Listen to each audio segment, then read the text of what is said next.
बिस्मिल्लाहिर्रहमानिर्रहीम। अस्सलाम वालेकुम। हम आपको अपने YouTube चैनल फोर्थ अंपायर में खुशामदीद कहते हैं। आज 59 के एपिसोड में हमारे एक बहुत ही स्पेशल गेस्ट हैं। वो उनका तल्लुक पाकिस्तान से नहीं, ना ही वो पाकिस्तान क्रिकेट से हैं, लेकिन वो एक लेजेंड है। इससे पहले कि हम अपने स्पेशल गेस्ट की तरफ बढ़ें, आपने अभी तक अगर हमारे चैनल को सब्सक्राइब नहीं किया तो हमारे चैनल को सब्सक्राइब करें और बेल आइकन का बटन दबाएं ताकि मजीद इस तरह की वीडियोस आप तक पहुंच सके। जैसा कि मैंने आपको पहले बताया, हमारे आज के मेहमान का तल्लुक पाकिस्तान से नहीं बल्कि आज हमें कीनिया से स्पेशली ज्वाइन किया है। कीनिया की क्रिकेट टीम के साबिक कप्तान, जिनका परफॉर्मेंस 2003 के वर्ल्ड कप में कौन भूल सकता है, जब ऑस्ट्रेलिया के खिलाफ उन्होंने एक ऐसा मैजिकल स्पेल किया कि जो हमेशा मुद्दतों याद रखा जाएगा। उनके नाम से यकीनन आप सब वाकिफ होंगे। हमारे साथ हम जो मौजूद हैं फोर्थ अंपायर के स्पेशल गेस्ट जनाब आसिफ करीम साहिब। अस्सलाम वालेकुम सर, कैसे हैं आप?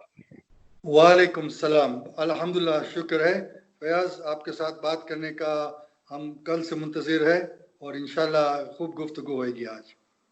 Thank you so much sir. सबसे पहले कि आपने अपना कीमती टाइम निकाला और मेरी स्पेशल रिक्वेस्ट पे आप हमारे स्पेशल एपिसोड में आए। और पहले तो हम सब ने आपको इंग्लिश बोलते हुए सुना है, लेकिन आज हमारे जानने वाले हैरान होंगे कि आपको इतनी अच्छी उर्दू और हिंदी बोलते हुए देखकर। तो यकीनन मेरे ख्याल में ये भी आपके लिए एक नया एक्सपीरियंस होगा कि आप हिंदी में इंटरव्यू दे रहे होंगे, और शायद ये आपका पहला इंटरव्यू है उर्दू या हिंदी में। सही बात किया, ये पहली दफ़ा है। सो हम कोशिश करेंगे बात करने के लिए, शायद थोड़ा इंग्लिश भी मिक्स कर देंगे। सो आपका लिसनर्स को शायद एंजॉय करेंगे और हम कोशिश करेंगे। और दूसरा ये है कि ये जो आप काम कर रहे हो, हमारा फ़र्ज़ बनता है कि आपको सपोर्ट करें। ये बहुत अच्छी चीज़ कर रहे हो आप, और अच्छा है कि आपका चैनल बड़े टाइम के साथ और बड़े बड़े स्टार्स के साथ आपको मौका मिले बात करने को। Thank you so much sir. आप जैसे लेजेंड्स की अगर हमें सपोर्ट हासिल रहेगी तो यकीनन हम लोग कामयाब होंगे। सबसे पहले आसिफ करीम, जिसके वालिद एक कीनिया के मशहूर टेनिस स्टार थे, तो वो क्रिकेट की तरफ कैसे गए और क्रिकेट को अपनाने में उन्हें कितनी दिक्कत या कितनी स्ट्रगल करना पड़ी? अभी वो मेरे फादर 1937 में केन्या में आए इंडिया से। और तब जब माहौल था सिर्फ स्पोर्ट्स का ही था, स्कूल था और स्पोर्ट्स था और कुछ था ही नहीं। तो सब बच्चे जो थे सिर्फ स्पोर्ट्स में लगे पड़े हुए थे। तो क्रिकेट पॉपुलर था, टेनिस था और ट्रेडिशनल वॉलीबॉल था। तो वो दोनों स्पोर्ट्स में वो बहुत बहुत अच्छा किया। 25 साल वो चैंपियन थे ब्रिटिश के टाइम 1951 से अप टू 1977। 25 साल किसी ने इसको हराया नहीं। और क्रिकेट भी बहुत मस्त खेल रहे थे। लेकिन क्रिकेट में क्या है, जब आपको तो पता है हर मुल्क हर एसोसिएशन में पॉलिटिक्स होती है, और वो पॉलिटिक्स के वजह से उसने ज्यादा नहीं खेला। लेकिन आप जो बात करेंगे, जो उसको देखा है खेलने में, उसका रिकॉर्ड आप देखो तो उसने 10-12 सीजन खेले, 18 सेंचुरी किया वो टाइम पे। तो लेकिन उसने खेला इंटरनेशनल फॉर एशियन 11, जब साउथ अफ्रीका कलर्स की टीम आई थी, बैसिल डी ओलिवेरा, आप सुना होंगे उसका। फिर वो इंग्लैंड के लिए खेला था। तो जब वो टीम लेके आया था 1958 में, तो तब उसको मौका मिला खेलने। और जब भी पाकिस्तान की टीम या इंडिया की टीम आ रही थी 50s और 60s में केनिया में, तो वो हर मैच में खेल रहे थे। तो आप स्टार्टिंग से ही स्पोर्ट्स की तरफ आपका शौक था या टाइम के साथ साथ आपका इसकी तरफ शौक डेवलप होता गया? और जैसे मैंने आपको बताया, तब तो माहौल सिर्फ स्पोर्ट्स का ही था और कुछ था ही नहीं। तो सब स्कूल के बाद क्लब में जाते थे। सब कम्युनिटी वाले जाके क्रिकेट खेलते थे या टेनिस खेलते थे। और अभी हमारे फादर भी सुपरस्टार थे। तो वो तो घर पे हर रोज वही बात चल रही थी स्पोर्ट्स की। और उसका इन्फ्लुएंस और हमारा जो मेंटोर और मोटिवेटर था और जिसको हम रियली इज्जत से देखते थे, एक तो हमारे फादर थे और दूसरे स्पोर्ट्स में बहुत बहुत अच्छे थे और सब सब वो टाइम पे सब उसके आगे पीछे घूमते थे और सब इसको इज्जत करते थे। तो वो इन्फ्लुएंस और ये जो जो था माहौल, उसमें हमने स्पोर्ट्स में बहुत मेहनत की। टेनिस और क्रिकेट को साथ लेकर चलने में आपको कितना स्ट्रगल करना पड़ा? बिकॉज मैंने देखा है कि आपने जो अपनी यूनिवर्सिटी की स्टडीज की है वो टेनिस बेस पे आपने उसमें एडमिशन लिया था, उसके बाद आप डेविस कप भी खेले, तो फिर टेनिस से क्रिकेट की तरफ मूव करना ये क्या अचानक हुआ या इसके पीछे कोई रीजन थी? वो बहुत अच्छा सवाल है आपका। जब टेनिस और क्रिकेट साथ खेल रहे थे, जब हम बच्चे थे, तब कोई ऐसा माहौल नहीं था कि कुछ डिफिकल्ट है या कोई दिक्कत थी, क्योंकि तब के टाइम में क्रिकेट खेल सकते थे, टेनिस खेल सकते थे, जो भी खेलना है। तो जब हम टेनिस खेल रहे थे जूनियर लेवल पे, तो हमारा परफॉर्मेंस अच्छा हो रहा था। फिर हमने केन्या को रिप्रेजेंट किया था, यूरोप में टूर्नामेंट्स थी, 1981 था जब हमने फ्रेंच ओपन भी खेले थे जूनियर। तो टेनिस ने हमको बहुत बहुत एक्सपोजर दिया। फिर टेनिस के वजह हमको स्कॉलरशिप मिली अमेरिका जाने को। उसमें क्या हुआ कि टेनिस के वजह हमने स्टडीज भी कर लिया और क्रिकेट भी साथ खेल रहे थे। फिर मैं वापस जब आया अमेरिका से, तो मैं दोनों स्पोर्ट्स खेल रहा था केन्या के लिए। फिर हुआ क्या, एक दिन अचानक वो केन्या ओपन की टेनिस टूर्नामेंट थी, उसमें हम फाइनल में आए सिंगल्स में, और वही दिन क्रिकेट का सेमीफाइनल है जब मेरी क्लब का मैं कैप्टन था। तो वो दिन बहुत बहुत मुश्किल हो गया। मैंने सोचा मैं दोनों जगह पे ट्राई करूं, लेकिन हर जगह पे हमने फेल कर दिया। फिर हमने बोला कि ये अभी डिसीजन लेना पड़ेगा, क्योंकि वही टाइम था जब केन्या क्रिकेट का राइज हो रहा था इंटरनेशनल लेवल पे, क्योंकि हम आईसीसी ट्रॉफी का टूर्नामेंट होस्ट करने वाले थे 94 में, जब 20 टीम थी इधर। तो हमने बोला कि चलो अभी क्रिकेट में ये अपॉर्चुनिटी आई है, तो अभी उधर जोर लगाना पड़ेगा। सो ब्रीफ में यही हुआ है टेनिस और क्रिकेट का। लेकिन मैं आज भी बोलता हूँ कि टेनिस को मैं इंग्लिश में बोलते हैं रॉयल स्पोर्ट है, बहुत मस्त स्पोर्ट है और वो इंडिविजुअल स्पोर्ट है। और उसमें आपका परफॉर्मेंस किसी के पास आप एक्सक्यूज नहीं दे सकते हो कि ये हुआ कि ये नहीं हुआ। क्रिकेट में क्या है, टीम स्पोर्ट है, सब्जेक्टिव मैटर होता है। आप रिलाई करते हो अपनी टीममेट्स पे आपका परफॉर्मेंस, क्योंकि आप खुद तो नहीं कर सकते हो। जो भी अच्छा हो रहा है या बुरा होता है, टीम का परफॉर्मेंस होता है। सो वो अलग स्पोर्ट है क्रिकेट का, और टेनिस अलग स्पोर्ट है। जब आपने डिसाइड किया that you have to move further in cricket, तब आपके फादर जो टेनिस के सुपरस्टार थे और आप भी जो टेनिस में एक अच्छा नाम था आपका, तो आपके फादर ने आपको नहीं बोला कि आप क्रिकेट के बजाय टेनिस में जाएं? इनफैक्ट जब मैं यूनिवर्सिटी में था, तो जब मैंने खत्म कर दिया 4 साढ़े 4 साल और अच्छा परफॉर्मेंस हुआ यूनिवर्सिटी में, हम काफी मैचेस उधर जीते, क्योंकि स्टैंडर्ड अमेरिका में बहुत हाई है टेनिस का। और स्कॉलरशिप आपको जो मिले, तो इम्पोर्टेंट है कि you must be good enough कि आप टीम में खेल सकते हो और आपका स्टडीज का रिजल्ट भी अच्छा होना चाहिए। एक चीज खराब हुए तो आप टीम में से बाहर होते हो। सो हमने हाई लेवल पे टेनिस किया। तो एक दफा मैं सोच रहा था कि प्रोफेशनल टेनिस भी खेलूं, लेकिन तब सिचुएशन और हालात बहुत मुश्किल था, क्योंकि टेनिस का जो जो स्ट्रक्चर है और उसमें पैसा की बहुत जरूरत है और लाइफस्टाइल बहुत अलग है प्रोफेशनल टेनिस में। तो हमने सोचा कि ये हमारा काम नहीं है वो टाइम पे। और केन्या में टेनिस खेल रहा था तो मैं खुश था उसमें, क्रिकेट भी चल रहा था। और मेरा फादर तो हर डिसीजन पे हमको सपोर्ट किया है। उसको भी पता था कि टेनिस में क्या हो रहा है, जो पॉलिटिक्स थी, क्रिकेट में भी जो पॉलिटिक्स थी, और जो भी हम डिसीजन ले रहे थे उसके साथ बात करके, और उसने हमारा सब डिसीजन के सपोर्ट किया था। ओके, आपने कीनिया की साइड से 3 वर्ल्ड कप खेले, 1996, 1999 एंड 2003। आपको उन 3 वर्ल्ड कप में आपका एक्सपीरियंस क्या रहा तीनों वर्ल्ड कप में? देखो, पहले तो जो भी क्रिकेटर होता है प्रोफेशनल क्रिकेटर हो या एमेचर क्रिकेटर हो, अल्टीमेट जो गोल होता है सबको वर्ल्ड कप खेलना है। तो हमारे लिए जो हम एमेचर है, जो मौका मिला 3 वर्ल्ड कप खेलने के, उससे तो और कोई मांग भी नहीं सकते।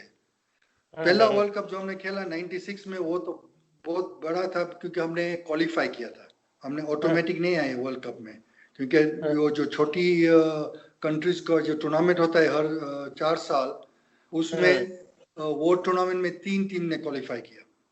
तो केन्या, यूएई और हॉलैंड ने क्वालिफाई किया वो 96 वर्ल्ड कप में, और इंडिया, पाकिस्तान और श्रीलंका में था वर्ल्ड कप। अभी मैं वो भी ये भी बोल सकता हूँ कि जो भी क्रिकेटर सब कॉन्टिनेंट में नहीं गया है क्रिकेट के लिए, तो उसने क्रिकेट नहीं खेला है। जो भी क्रिकेट उसने खेला है, जो आप पाकिस्तान, इंडिया, श्रीलंका या बांग्लादेश में क्रिकेट नहीं खेला, तो मेरे हिसाब से आपने क्रिकेट खत्म नहीं किया। तो वो जो हमको अपॉर्चुनिटी मिला 96 में, तो अभी जो स्टार्स को हम सिर्फ टीवी में देखते थे, सिर्फ मैगजीन्स में फोटोग्राफ देखते थे, तो हमारे लिए तो वो बहुत बड़ी चीज थी वो टाइम पे, कि हम जा रहे हैं, हमको खेलना है, हम फोटोग्राफ्स लेंगे, कोशिश करेंगे जो खेल सकेंगे वो करेंगे हम। तो हमारी ग्रुप भी बहुत टफ थी। हमारे ग्रुप में इंडिया था, ऑस्ट्रेलिया था, वेस्ट इंडीज था, जिम्बाब्वे था और श्रीलंका था। सो वो 5 टीम टफ थी, लेकिन हमारा तो मकसद ये था कि हमको जाके वर्ल्ड कप खेलना है, और हम कोशिश करेंगे कि हम इज्जत से खेले उधर, अगर जो हार जाए तो इज्जत से हारे। तो वो एक्सपीरियंस बहुत अच्छा था। सबको मालूम है कि हमारा परफॉर्मेंस कंसिस्टेंट था, टीम ने बहुत अच्छा परफॉर्मेंस किया। हम वेस्ट इंडीज को हराए वो 96 में। तो तब सारी दुनिया ने देखा कि भाई ये कौन सी मुल्क आई इधर, कौन से केन्या, किधर से आए ये लोग क्रिकेट खेलने। सो वो मेरे हिसाब से शुरू हुआ केन्या का क्रिकेट का ऊपर जाने का। फिर 97 में वापस आईसीसी एसोसिएट्स की टूर्नामेंट थी, तो वापस क्वालिफाइंग राउंड्स था, और उसमें भी 3 टीम क्वालिफाई हुए। हम बांग्लादेश के लास्ट डिलीवरी पे हार गए और फाइनल्स में। तो केन्या, बांग्लादेश और स्कॉटलैंड ने क्वालिफाई किया था ये वर्ल्ड कप के लिए, जो इंग्लैंड में था 99 में। और इंग्लैंड में खेलना भी, वो भी बोलते हैं ना, वो आई मीन मैका ऑफ क्रिकेट है, इंग्लैंड में भी खेलना वो भी बड़ी चीज है। तो और अल्हम्दुलिल्लाह खुदा का लाख शुक्र है, हमको इज्जत मिली कैप्टन करने का इंग्लैंड में केन्या की टीम। सो 99 भी हम, वो कंडीशन बहुत बहुत टफ था हमारे लिए, क्योंकि सर्दी थी बहुत, और हम कभी उधर खेले भी नहीं इंग्लैंड में। तो जो हमारे 80 के 90% ऑफ द प्लेयर्स तो कभी इंग्लैंड गए भी नहीं खेलने, तो एक दफा। तो वो जो मौसम था, अर्ली समर था, बहुत बहुत ठंड था, और हमारी जो स्ट्रेंथ थी टीम में, वो हमारा स्पिन अटैक था। हमारा 30-35 ओवर हम रिलाई करते थे स्पिन पे, और 15 ओवर हमारा medium pace and fast bowlers पे। सो जो अर्ली, आई थिंक बिगिनिंग में था, बहुत बहुत मुश्किल था खेलने के लिए। लेकिन हम एक भी मैच नहीं जीते, लेकिन हमारा परफॉर्मेंस काफी अच्छा था, और सब ने तारीफ की। इमरान खान ने भी, आपका पाकिस्तान का प्राइम मिनिस्टर अभी, उसने भी बहुत तारीफ की, उसने भी इंटरव्यू दिया और केन्या की बहुत तारीफ की। अर्जुना रणतुंगा जो श्रीलंका कैप्टन था, उसने भी बात की कि केन्या को ज्यादा मैचेस की जरूरत है, क्योंकि उन लोग में पोटेंशियल है। तो हमारी बोर्ड ने भी काफी काम किया वो टाइम पे, और उनको वनडे स्टेटस भी मिला बांग्लादेश के साथ 1997 में। सो तब से सब केन्या को सपोर्ट कर रहे थे। हमने 3-4 ट्रायंगल सीरीज भी मिली, लेकिन क्या था कि केन्या भी यंग नेशन था, अब हमको स्ट्रॉन्ग बनने का था, और हमारा फाउंडेशन अच्छा शुरू हो गया था। तो वो था हमारा सेकंड वर्ल्ड कप। और उसके बाद जब हमको वनडे स्टेटस मिल गया, तो वर्ल्ड कप के लिए अभी हम ऑटोमेटिक थे। सो मैं 99 के बाद मैं रिटायर हो गया, क्योंकि मैंने 20 साल खेला था केन्या के लिए, और काम भी करने का था, यंग फैमिली थी, और ये हमारे में तो पैसा का तो था ही नहीं क्रिकेट में। हम तो सिर्फ शौक और प्यार से खेल रहे थे क्रिकेट। पैसा मिल रहा था तो बहुत कम मिल रहा था। सो काम भी करने का था सारा दिन, और शाम को कभी जाके प्रैक्टिस। सो 20 साल मैंने बोला अल्हम्दुलिल्लाह 2 वर्ल्ड कप खेल लिया है, और इज्जत से हम निकल जाए। फिर क्या हुआ कि 203 के वर्ल्ड कप के लिए टीम में थोड़ा हंगामा हो गया था। 6 मास 1 साल से, क्योंकि इसी हम बोलते हैं कि कैप्टन बनना बड़ी चीज है, लेकिन कैप्टन को, प्लेयर्स को मैनेज करना और खुद को मैनेज करना वो बड़ा काम है। तो बिल्कुल। बोर्ड ने ये सोचा कि अभी हाल अच्छा नहीं है और अभी केन्या का 2003 वर्ल्ड कप बहुत इंपॉर्टेंट है कि हम अच्छा करें उधर, तो हम हमारा केस स्ट्रॉन्ग बढ़ावे आईसीसी के लिए। तो वो लोग ने सोचा कि 1-2 प्लेयर से टीम में लावें। सो मेरे को वो लोग ने बात किया और हमने सपोर्ट किया ये सजेशन को। और 2003 में रिटायर के बाद हमको जो लाइमलाइट मिली वो हमको 20 साल नहीं मिली, जितनी जो लाइमलाइट मिली जो ऑस्ट्रेलिया के सामने मैच वो, फिर इंडिया के सामने सेमीफाइनल्स। तो ये था एक्सपीरियंस 3 वर्ल्ड कप का। ओके। 1996 में वेस्ट इंडीज को जब हराया कीनिया ने, वेस्ट इंडीज की टीम को आप लोगों ने अंडर 100 आउट किया, उस वक्त क्या रियली ये अपसेट था या आप लोगों को बिलीव था कि आप लोग ये कर सकते हैं? Because that time West Indies was a tough team. Definitely हम जब इनफैक्ट हमारा मैच पटना में था जिम्बाब्वे के सामने और रेन हुआ था, सो दूसरे दिन हम खेले।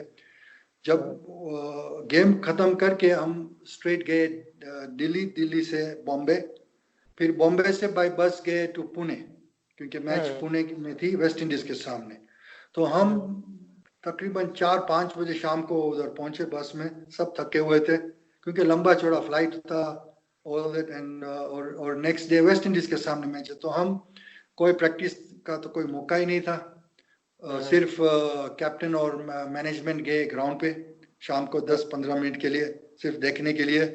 तो हमारा तो ये था कि कल तो हम हमारे स्टार्स को मिलने वाले हैं, क्योंकि हमारी टीम में मोस्ट जो अफ्रीकन थे वो वेस्ट इंडीज के फॉलोअर्स थे। तो अभी आप नाम सुन रहे हैं, Brian Lara, Richie Richardson, कोर्टनी Walsh, Ambrose, चंद्रपोल, सब बड़े बड़े नाम हैं। तो कल होएगा क्या? तो हमने तो ये नक्की किया कि हमको जाके खेलना है, उन लोग को देखना है और देखेंगे क्या होएगा। पर मैंने जब वार्म अप कर रहा था तो तब मैंने देखा कि ये वेस्ट इंडीज की टीम में बॉडी लैंग्वेज अच्छी नहीं थी। जो मैंने ऑब्जर्व किया, मेरे को लगता है कुछ गड़बड़ लग रहा था, क्योंकि बॉडी लैंग्वेज बहुत बहुत पुअर था। तो मैंने सोचा शायद ये लोग की स्टाइल है ऐसे ट्रेनिंग करने की, हमने तो नया है ये गेम में, तो शायद वो लोग प्रोफेशनल्स है, वो लोग जानते हैं वो क्या करते हैं, या शायद वो समझते होंगे कि ये तो केन्या के साथ खेल रहे हैं तो ये तो आधा दिन का काम है, तो कोई मसला नहीं है। फिर ताज्जुब की बात ये हुई कि रिची रिचर्डसन टॉस जीत के वो फील्डिंग लिया। मेरे को वो भी ताज्जुब लगा, क्योंकि मैंने ये सोचा कि वो बैटिंग करेंगे, प्रैक्टिस मिलेगा उन लोगों को, 300-350 रन करेंगे, लेकिन उसने फील्डिंग लिया। बहरहाल हमने आई थिंक अबाउट 166 किया इन 50 ओवर्स पे। सो फिर लंच में हम गए तो हम ऐसे मजाक कर रहे थे कि यार अभी हम पुणे तो देखे नहीं, हम कल शाम को ही आए, तो देखना है पुणे भी क्या है। तो हम सब ऐसे बात करते कि ये कितनी ओवर में गेम खत्म हो जाएगी, शायद 25। तो एक ने बोला 25, एक ने बोला 30, एक ने बोला 35, सब फिगर्स दे रहे थे। ठीक है, तो हम फिर गए लंच के बाद फील्डिंग में, और जैसे शुरू किया पहली विकेट रिची रिचर्डसन की मिली, वो भी बड़ी विकेट थी, वो मस्त प्लेयर है, कैप्टन था, और रजब अली बॉलिंग कर रहा था। तो हमने देखा कि ये 1-2 विकेट हमको मिल जाए तो शायद हम प्रेशर डाल सकते हैं। और फिर जब लारा आया और जैसे वो मेरे हिसाब से बहुत फ्लैशी बैटिंग कर रहा था उस दिन। अभी आप जो वीडियो में देखेंगे तो वो ऐसा मेरे को लगता है थोड़ा केयरलेस था और फ्लैशी था, या वो समझते थे कि इधर तो कुछ है ही नहीं। जब उसकी विकेट मिली तो सारा माहौल बदल गया। और क्रिकेट में मोमेंट की बात होती है, जो मोमेंट चेंज होता है ना, मोमेंटम, फिर जिसके भी साथ आप खेलो और जो भी आपके सामने खेले, जो मोमेंट होता है ना, वो जब बदल जाता है तो वो विकेट के बाद सारा मोमेंटम बदल गया। और उसमें से जो हमने प्रेशर डाले उन लोग पे, ऐसे लगा कि वो स्कूल क्रिकेटर्स है, जैसे स्ट्रगल कर रहे थे, खेल भी नहीं सक रहे थे। और फिर बाद में तो बोलते नहीं, इज हिस्ट्री, जो हुआ अल्हम्दुलिल्लाह बहुत बड़ा अपसेट हुआ। जो जो स्टेटिस्टिशियंस वो बोलते हैं, is one of the biggest upsets in international sports. So Kenya के लिए तो बहुत बड़ा था। अभी वो टाइम CNN पे न्यूज आवे तो बहुत बड़ी चीज थी। मैं बोलता हूँ ये 25 साल पहले की बात है। तो CNN में थे हम, हर अखबार में थे, रिपोर्टर्स आ जाते थे हर होटल में, वही का वही इंटरव्यू, क्या हुआ क्या नहीं हुआ। तो हमने तो अल्हम्दुलिल्लाह बहुत बहुत एंजॉय किया और मजा किया वो शाम को। ओके, आप लोग जब 99 के वर्ल्ड कप में गए, उससे पहले कीनिया की टीम ने इंडिया का एक टूर किया था, जिसमें एक कोका कोला कप के एक मैच में इंडिया को भी आप लोगों ने हराया। वो एक्सपीरियंस कैसा था? और स्पेशली आपने जो राहुल द्रविड़ को बोल्ड किया था 49 पे। हाँ, वो टूर्नामेंट पहले तो था इंडियन समर बोलते हैं, मई में था। तब तो बहुत बहुत गर्म होता है इंडिया, पाकिस्तान और श्रीलंका में। आई मीन इनफैक्ट वो दिन जब हम इंडिया के सामने खेल रहे थे, वो बांग्लादेश भी थी, वो ट्राई नेशन टूर्नामेंट था। और मैं इनफैक्ट शुक्रिया करता हूँ BCCI को, क्योंकि वो लोग ने भी हमको बहुत सपोर्ट किया था और ये ऑर्गेनाइज किया था क्रिकेट। हमने बोला समर होए, 60 डिग्रीज होए या 40 डिग्रीज होए, हमको क्रिकेट खेलना है, क्योंकि ये चांस हमको बहुत नहीं मिलता है। तो उस दिन हम इंडिया के सामने खेल रहे थे ग्वालियर में। जब अजहर और मैं गए टॉस पे, तो उधर टेम्परेचर था, मेरे को अभी भी याद है, 54 डिग्रीज था। एक्सट्रीमली हॉट था, बहुत बहुत गर्म था। लेकिन हमको खेलना था क्रिकेट। हमारे फिटनेस अच्छी थी, बॉयज ने सब ट्रेनिंग किया था। और जैसे बोला कि हम जब बड़े प्लेयर्स के सामने खेलते तो हमको अच्छा करना है, हमारे खुद के लिए, टीम के लिए और देश के लिए। तो हम गए पॉजिटिव एटीट्यूड पे वो टूर्नामेंट पे। और इनफैक्ट हमने 265 to 66 किया वो लोग के सामने। और अगेन हमने प्रेशर डाला, हमने बोला हमको नथिंग टू लूज। जो हमने अच्छा स्कोर कर दिया, अभी उन लोग को जरूरत है कि ये स्कोर वो करे।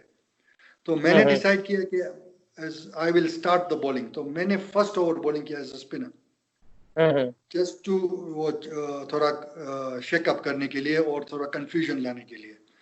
और प्रेशर हमने काफी डाला उन लोग पे, हमारे बॉलर्स ने बहुत अच्छा काम किया। और वो लोग आई थिंक 190 के 196 किया वो मैच में। तो वो मैच जीत के हम क्वालिफाई किया फाइनल्स के लिए, वापस इंडिया के सामने ईडन गार्डन्स में। अभी ईडन गार्डन्स में खेलना भी वो बड़ी चीज है, वो भी हमें बहुत बड़ा ग्राउंड है, कैपेसिटी है 100,000 का, और इंडिया का मशहूर स्टेडियम है वो। उधर बड़ी बड़ी मैचेस हुई है, बड़े बड़े प्लेयर्स भी खेले हुए। तो हमको भी बहुत उम्मीद थी कि हम फाइनल्स ईडन गार्डन्स में खेले। हम बुरी तरह हार गए इंडिया के सामने 9 विकेट्स में फाइनल्स में।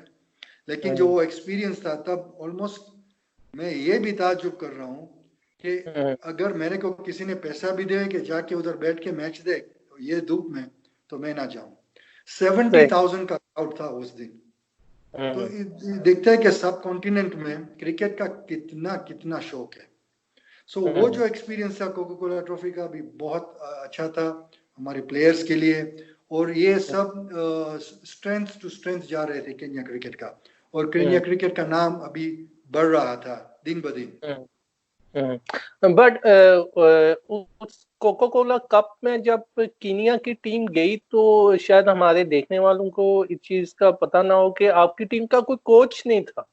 तो आप लोग उस टीम को कैसे हैंडल कैसे करते थे? क्या यूनिटी थी टीम में, और या किसी को कुछ कहना नहीं पड़ता था? सब डिसिप्लिन में सब अच्छे थे? अभी तब मैं कैप्टन था टीम का, तो अभी सीनियर क्रिकेटर भी था और रिस्पेक्ट भी था टीम मेंबर्स से। और हमारा जो मैनेजमेंट था ना, वो उसकी भी रिस्पेक्ट अच्छी थी टीम के साथ। तो आई थिंक सबको पता है कि हमको क्या करना है, क्योंकि ये मौका हर रोज नहीं मिलता है। तो सबके दिमाग में था कि हमको अच्छा करना है परफॉर्मेंस में, और दूसरा टेलीविजन में था। सो सबको टेलीविजन में अच्छा करना है। वो हमारे लिए तो नई बात थी टेलीविजन में क्रिकेट खेलना। और सब पता है कि सारी इंडिया देखने वाली है, सारी सब कॉन्टिनेंट भी देखने वाली है, और ये सैटेलाइट में तो सारी दुनिया देख रही है। तो जो टीम का माहौल था अच्छा था, और हमको जो रिस्पॉन्सिबिलिटी दिया था एज ए कैप्टन और एज ए सीनियर क्रिकेटर, हमने भी कोशिश की कि सबको इकट्ठे रखें, और मैनेजमेंट का भी सपोर्ट बहुत अच्छा था, तो इस वजह रिजल्ट भी अच्छा हुआ। 99 के वर्ल्ड कप के बाद वहां पे जो कीनिया की टीम की परफॉर्मेंस रही, नो डाउट के वहां पे वेदर का बहुत ज्यादा असर हुआ कीनिया की टीम पर। जब आपने रिटायरमेंट ली तो दिल आपका दुखी था, या आपने सोचा कि नो इट्स इनफ, अब मेरा टाइम जो है क्रिकेट में वो कंप्लीट हो चुका है और मैं अब बस कर देता हूँ? या आपने जब रिटायरमेंट का ऐलान किया तो जुबान पे कुछ था, दिल में कुछ था? ये बहुत बहुत डीप सवाल है और बहुत अच्छा सवाल किया आपने।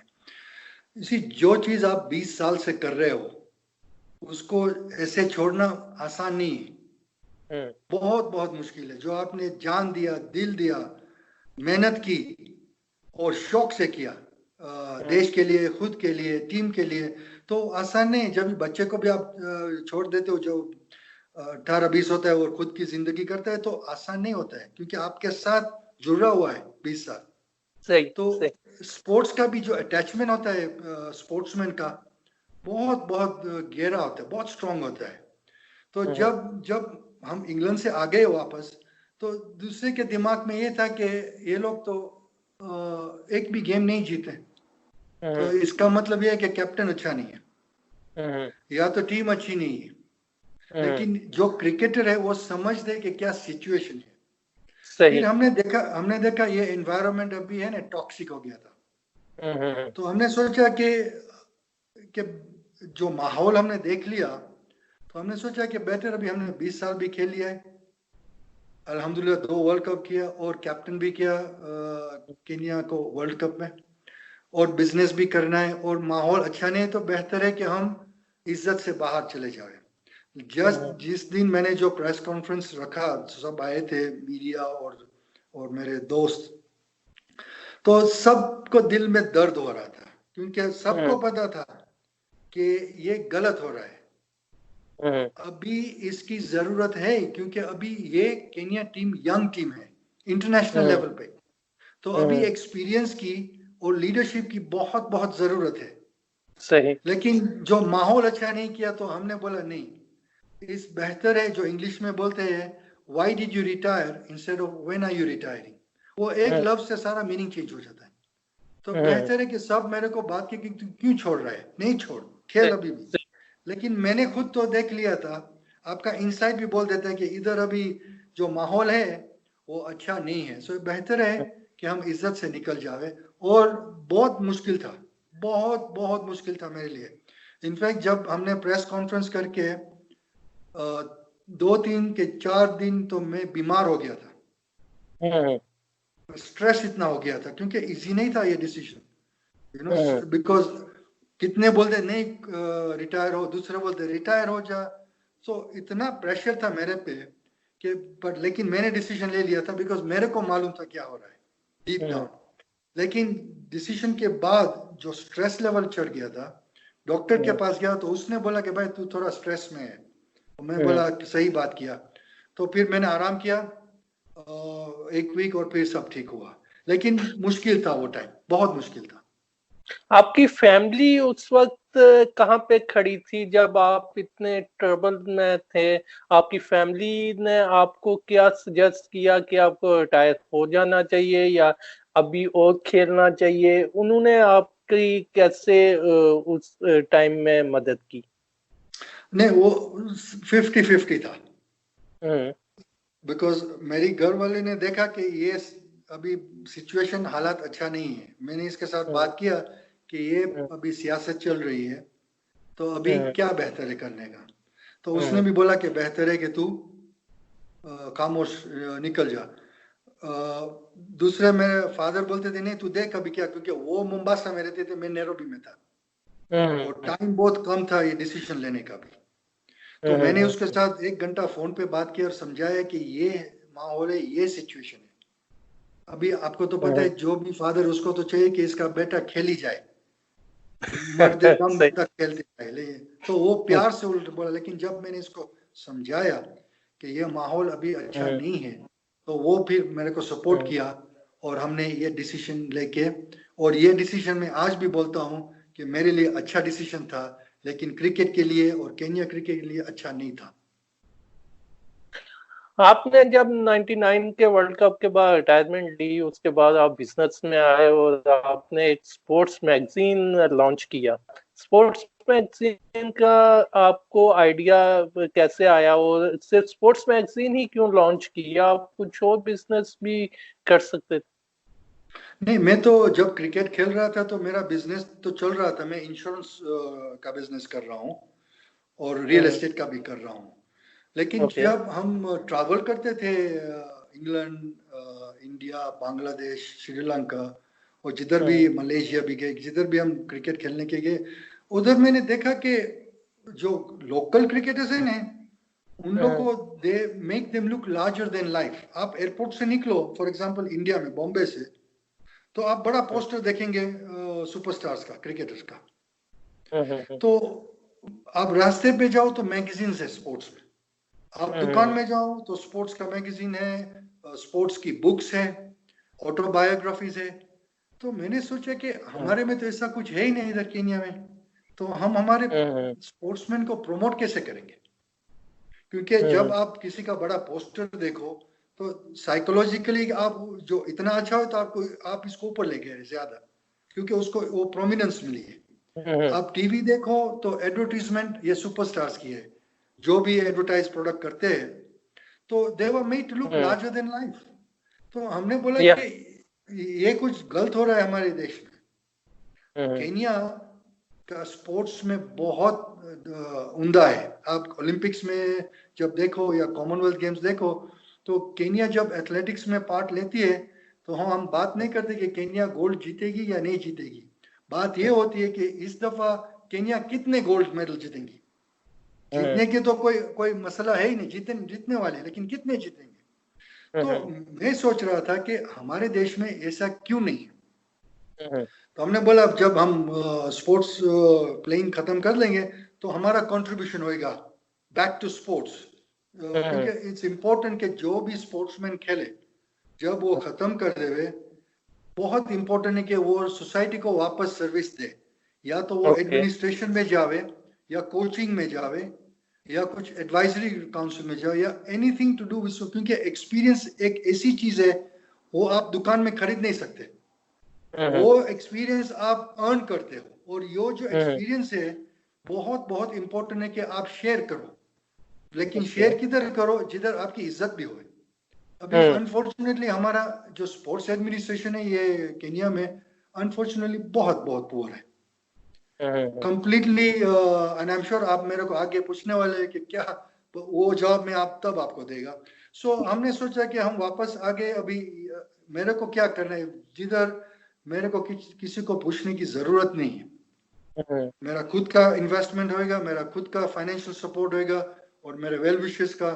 और ये मैगजीन तो है, एक भी स्पोर्ट्स मैगजीन इधर है ही नहीं। जो शुरू करते हैं तो एक दो मैगजीन करके खत्म हो जाते, क्योंकि मैगजीन का काम बहुत सख्त काम है, आसान काम नहीं है। ये तो अभी मैं, जब तब मेरे को मालूम नहीं था कि मैं किस में जा रहा हूँ, लेकिन अब अभी हम मैदान में आ गए तो अभी खड़ा रहना है। तो हमने कोशिश करके मैगजीन स्पोर्ट्स का किया, जो हम कवर करते सारे स्पोर्ट्स, इंटरनेशनल एंड लोकल, लेकिन ज्यादा जोर लगाते हैं कि लोकल स्पोर्ट्स को प्रोमिनेंस देवे। 70-75% का जो कंटेंट है मैगजीन में वो केनियन स्पोर्ट्स का है। जो या क्रिटिसिज्म हो, या ऑब्जेक्टिव आर्टिकल्स हो, या किसी को पब्लिसिटी देना है, इवेंट्स को कवर करना है। और मैं खुद भी एक कॉलम लिखता हूँ ये मैगजीन में, और मैगजीन का नाम है स्पोर्ट्स मंथली। अल्हम्दुलिल्लाह हमने 20 साल से किया है, अभी 20 साल खत्म हुआ लास्ट मंथ। 150 इश्यूज पब्लिश किया है, और काफी पॉपुलर हो गई ये मैगजीन। अभी ऑनलाइन भी है, सारे कॉपीज फ्रॉम नंबर 1 to 150 सारे वेबसाइट पे है, और सोशल मीडिया प्लेटफॉर्म्स में भी है। तो यही था हमारा रीजन स्पोर्ट्स मैगजीन का। अभी जब 2003 में जब आप वापस आए, 2003 में पहले वापस किस तरह से आप आए? क्योंकि जैसे डिसहार्टेड होकर आपने 99 के वर्ल्ड कप के बाद क्रिकेट लेफ्ट की, तो उसके बाद 2003 में वापस आने का किसने आपको मशवरा दिया, और फिर आपने वो 2003 के वर्ल्ड कप में वापस आने का कबूल कैसे किया, एक्सेप्ट कैसे किया? अच्छा, 4 साल तो मैंने 99 वर्ल्ड कप के बाद थोड़ा क्रिकेट, क्लब क्रिकेट खेल रहा था ऑन एंड ऑफ, क्योंकि अभी जब आप वर्ल्ड कप खेल लिए तो फिर इंटरेस्ट भी कम हो जाता है। तो I think 2 mass world cup से पहले मेरे को फोन आया चेयरमैन ऑफ सिलेक्टर, ओके। उसका नाम है आसिफ पदमशी, और उसने, हमने इसके साथ बात नहीं की क्योंकि वो चेयरमैन था 99 में भी जब हम रिटायर हुए। ओके। क्योंकि तब उसने भी मेरे को बोला कि बेहतर है कि तू भी अभी रिटायर हो। रिटायर हो जा। तो अभी आपको चेयरमैन ऑफ सिलेक्शन भी ऐसे बोलता है, तो माहौल टॉक्सिक हो गया था। ओके। तो अभी उसने, हमने कम मेरा दोस्त है, मेरा मेरा दोस्त है, लेकिन हमने बहुत कम बात, वो 3-4 साल में था रिलेशनशिप, लेकिन इतना उमदा नहीं था जब पहले से था। तो जब उसने फोन किया तो मैं परेशान हो गया। तो मेरे को याद है मैं मगरिब का नमाज पढ़ रहा था और मेरी बेटी ने फोन उठाया, तो बोलता है कि नमाज पढ़ रहा है, तो बोलता है फिर इसको बोलना मेरे को फोन करे। तो जब मेरी बेटी ने मेरे को बोला कि आसिफ पदमशी ने, मैं पहले तो हैरान हो गया कि इसका फोन है, ये टाइम पे आया है। ठीक है, तो मैंने फोन किया इसको, बोला सलाम दुआ किया, फिर बोलता है कि मेरे को मिलना है तेरे को। तो मैंने बोला नहीं, बोलता मेरे को तेरा काम है। तो मैंने बोला कोई बात नहीं, क्या काम है बोल। बोलते नहीं, फोन पे बात नहीं हो सकती है, मेरे को तेरे साथ आमने सामने मिलना है। तो मैं बोला कोई बात नहीं, कल मिलेंगे। बोलता है नहीं नहीं नहीं, आज ही मिलना है। मैं बोला आज कैसे मिले, अभी तो मगरिब का टाइम है, मेरा डिनर का प्रोग्राम है, एक ओवरसीज से दोस्त आए हैं, उसको मेरे को खाने को लेके जाना है। बोलता है नहीं नहीं, तू डिनर के बाद मिलेंगे। मैंने बोला भाई ओके। अभी डिनर के बाद तो कुछ ये भी होगा। तो मैंने इसको बोला बात क्या करने का, बोलने तू मेरे को, तू अभी मेरे को थोड़ा सस्पेंस में रखा है, तो बात क्या है कि इतना अर्जेंट है। बोलते नहीं, तू डिनर खत्म करके हम मिलते हैं फला जगह पे। ओके।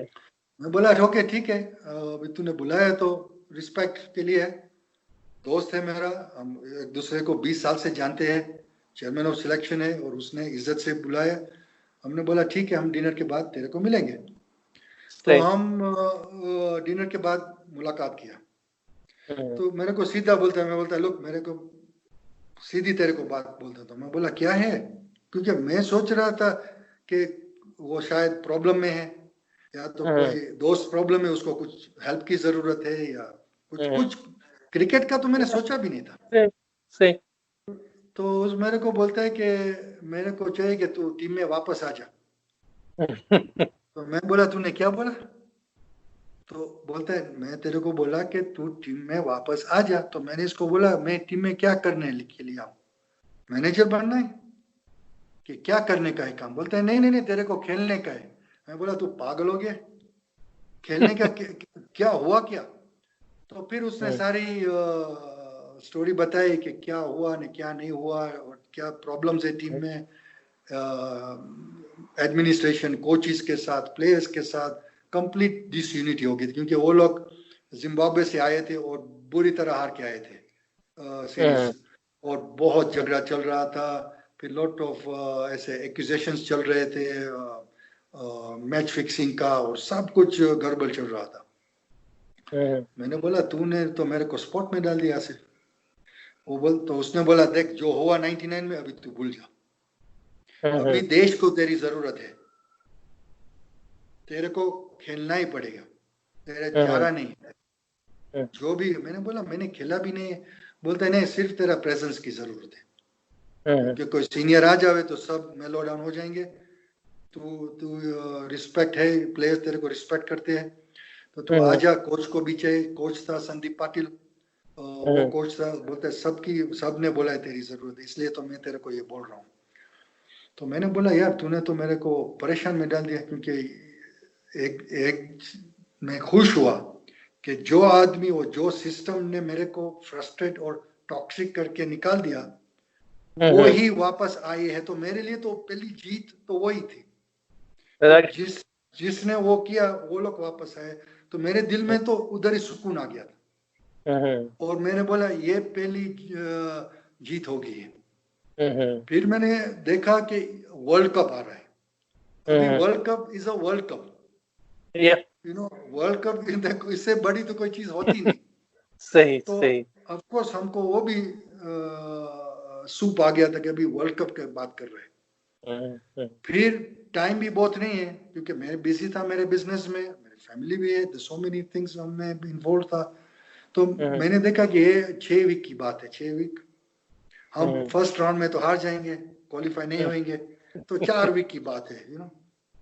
अभी वो नेगेटिव ऐसे सोचे, क्योंकि टीम सब मशहूर टीम थी, केन्या का परफॉर्मेंस नीचे जा रहा है, तो हम शायद हम फर्स्ट राउंड खेलेंगे, सुपर 6 भी नहीं जाएंगे।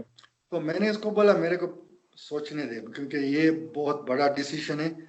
ठीक है वर्ल्ड कप है, ठीक है आप लोग वापस आए, लेकिन मेरी खुद की भी इज्जत है। मैं खुद भी जो हाँ करूं तो मेरे को उधर I don't be a number in the team. मैंने 20 साल सर्विस दिया एक कंट्री के लिए विद द हाईएस्ट लेवल और परफॉर्मेंस के साथ। तो हमको सिर्फ ड्रेसिंग रूम में बैठना नहीं, और हमको सिर्फ जाके खुद को फुलिश नहीं करना ग्राउंड पे। तो बहुत चीज दिमाग में आ गई थी उस वो टाइम के, अभी क्या करना। तो मैंने इसको बोला तू मेरे को 2-3 दिन दे। बोलते हैं नहीं नहीं 2-3 दिन नहीं, हम कल सुबह हमको डिसीजन भेजना है साउथ अफ्रीका को, आईसीसी को टीम भेजने का है।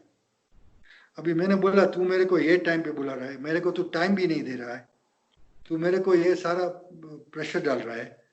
मैंने बोला फिलहाल मेरे को घर पे जाने दे, मेरे को घर पे बात करने दे, मेरे को सोच देने आज रात को, हम कल सुबह 10 बजे मिलते हैं। तो मीटिंग थी चेयरमैन एसोसिएशन और सब जो बड़े बड़े थे एसोसिएशन के कोच सबके साथ मीटिंग थी 10 बजे। और उन लोग के दिमाग में तो था कि ये तो 100% हाई करेगा, क्योंकि उन लोग डेस्परेशन पे आ गए थे। तो उन लोग के दिमाग में ट्यून हो गया था कि उसको हम जो करने का हम करेंगे। ठीक है, तो हमने ये एग्री किया। मैं रात को गया घर पे, बात किया घर पे, तो मिसेस भी खामोश सुन के, क्योंकि अभी मैं खुद परेशान, वो भी परेशान। तो हमने ज्यादा बात नहीं किया रात को। सुबह उठे, ब्रेकफास्ट पे बात किया। मैं बोला देख ये सिचुएशन है अभी,